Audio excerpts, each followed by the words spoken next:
नमस्कार दोस्तों, मैं डॉक्टर स्वप्निल सागर जैन निरामय होम्योपैथी के अपने इस YouTube चैनल पर आप सभी का बहुत बहुत स्वागत करता हूं। दोस्तों, आज मैं आपसे बात करने वाला हूं मेलाज्मा के बारे में।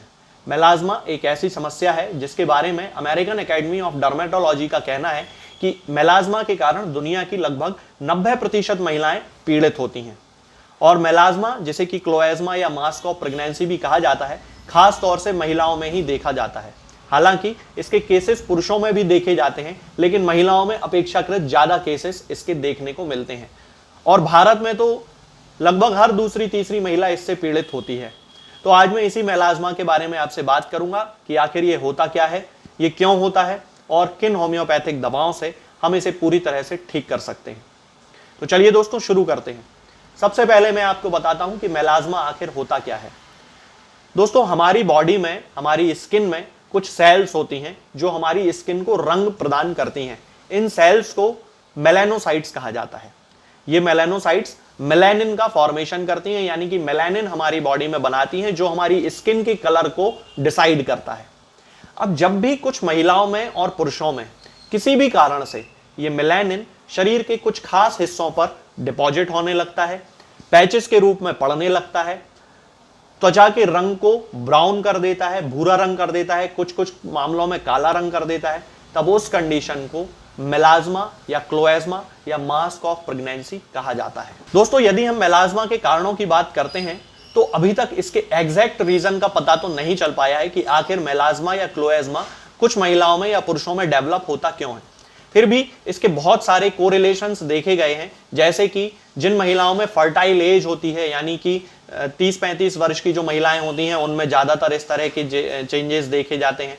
या जिन महिलाओं में कोई हार्मोनल इम्बैलेंस की शिकायत होती है, उनके मेंस्ट्रुअल पीरियड यानी कि उनके मासिक धर्म से संबंधित कोई शिकायत होती है, या उनकी कोई हार्मोनल थेरेपी चल रही होती है, या फिर उन्हें कोई थायराइड जैसी कोई बीमारी होती है, या फिर स्ट्रेस रिलेटेड कोई उनको बीमारी होती है, यानी कि मानसिक तनाव जैसी कोई शिकायत उनको होती है, तब इन सारे कारणों से उन महिलाओं में स्किन में डार्क कलर के, ब्राउन कलर के पैचेस इकट्ठे होने लगते हैं।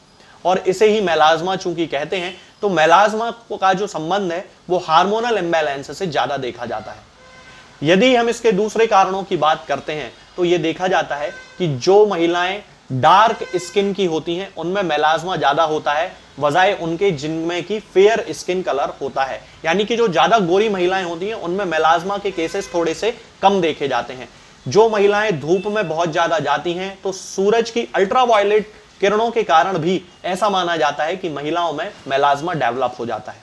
यदि हम इसके सिम्टम्स की बात करते हैं तो ज्यादातर जो इसका प्रोमिनेंट सिम्टम होता है वो यही है कि स्किन में कहीं पे भी, ज्यादातर फोरहेड पे, ब्रिज ऑफ नोज पे, चीक्स पे, चिन पे, आर्म्स पे, नेक पे, इन सारी जगहों पर डार्क ब्राउन कलर के स्पॉट्स आ जाते हैं, एक्स्ट्रा डिपोजिशन हो जाता है मेलानिन का, और इसे ही मेलाज्मा या क्लोएज्मा कहते हैं। दोस्तों, यदि हम मेलाज्मा के ट्रीटमेंट की बात करते हैं कि आखिर हम इसे कैसे ठीक कर सकते हैं, तो एलोपैथी में तो बहुत सारी दवाइयां आती हैं जिनके बहुत सारे साइड इफेक्ट होते हैं।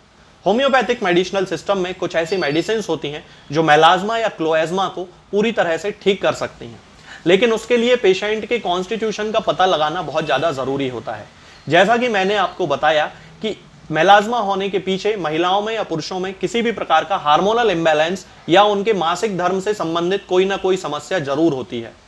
तो इसका पता लगाना बहुत ज़्यादा ज़रूरी है और उसको ठीक करना ही बहुत ज़्यादा ज़रूरी होता है। जब हम उसको ठीक कर लेते हैं तो धीरे धीरे मेलाज्मा भी ठीक हो जाता है। फिर भी एक जनरल कॉम्बिनेशन के रूप में जिसके कि 90% रिजल्ट महिलाओं में मिल जाते हैं, वो कॉम्बिनेशन मैं आपको बता देता हूँ। वो कॉम्बिनेशन जिसका उपयोग मैंने अपनी क्लिनिकल प्रैक्टिस में बहुत ज़्यादा किया है और मुझे उसके बहुत अच्छे रिजल्ट मिले हैं।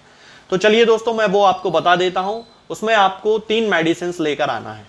सबसे पहले थूजा ऑक्सीडेंटलिस 200 पोटेंसी में, इसकी 4 बूंद रात में एक बार सोते समय सीधे जीभ पर रख लेना है।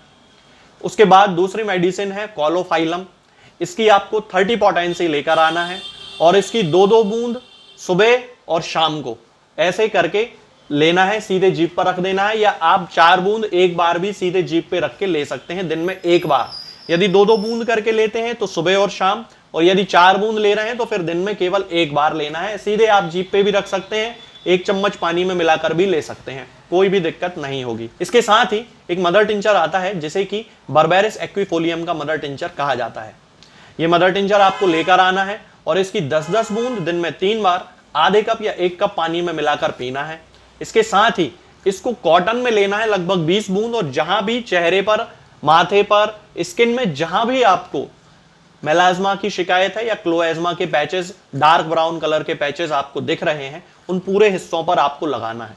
इस कॉम्बिनेशन को कम से कम 3 महीने तक यूज करना है दोस्तों। 3 महीने में ही आपके ये जो सिम्टम्स होंगे, ये जो पैचेस होंगे, वो धीरे धीरे खत्म होंगे। दोस्तों, होम्योपैथिक दवाओं को खाने का सबसे अच्छा तरीका होता है कि हम हमेशा खाली पेट इन दवाओं को खाएं। जिन दवाओं को दिन में केवल 1 बार खाना है, उन्हें सुबह खाली पेट खा लेना चाहिए। मुंह में अच्छे से कुल्ला करके, गार्गल्स करके मुंह को साफ कर लेना चाहिए, और उसके बाद हमें होम्योपैथिक दवाई खा लेना चाहिए।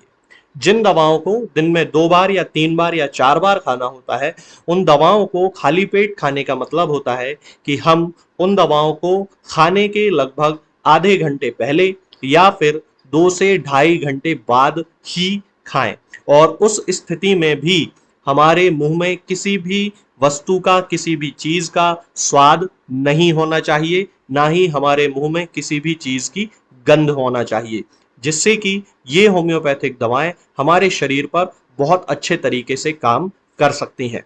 तो हमें हमेशा ये ध्यान रखना है कि जब भी हम होम्योपैथिक दवा खाएं, हमेशा खाली पेट खाएं और हमारे मुंह में किसी भी चीज का स्वाद या किसी भी चीज की स्मेल ना हो। अब बहुत सारे लोग ये सोचते हैं कि हम कच्चा प्याज खा सकते हैं, या अदरक खा सकते हैं, या हींग खा सकते हैं, या इलायची खा सकते हैं, या नहीं।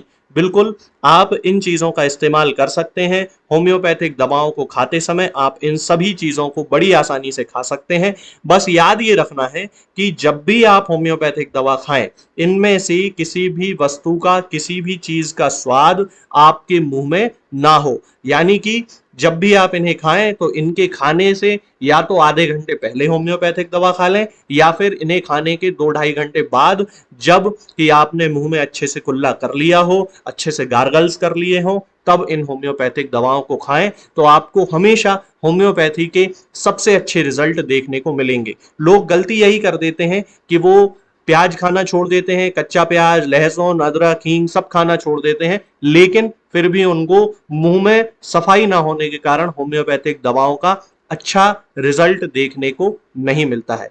ये होम्योपैथिक दवाएं आपको किसी भी ऑनलाइन फार्मेसी पर या आपके घर के नजदीक किसी भी होम्योपैथिक मेडिकल स्टोर पर बड़ी ही आसानी से उपलब्ध हो जाएंगी। ये दवाएं हर होम्योपैथिक फार्मेसी पे उपलब्ध होती हैं, हर ऑनलाइन फार्मेसी पर उपलब्ध होती हैं, इसलिए आप वहां से इन दवाओं को प्राप्त कर सकते हैं। निरामय होम्योपैथी क्लिनिक से ना ही किसी मरीज को कोई दवा बेची जाती है और ना ही कोई दवा भेजी जाती है, इसलिए अपने नजदीकी होम्योपैथिक मेडिकल स्टोर या ऑनलाइन फार्मेसी से ही इन दवाओं को प्राप्त करें।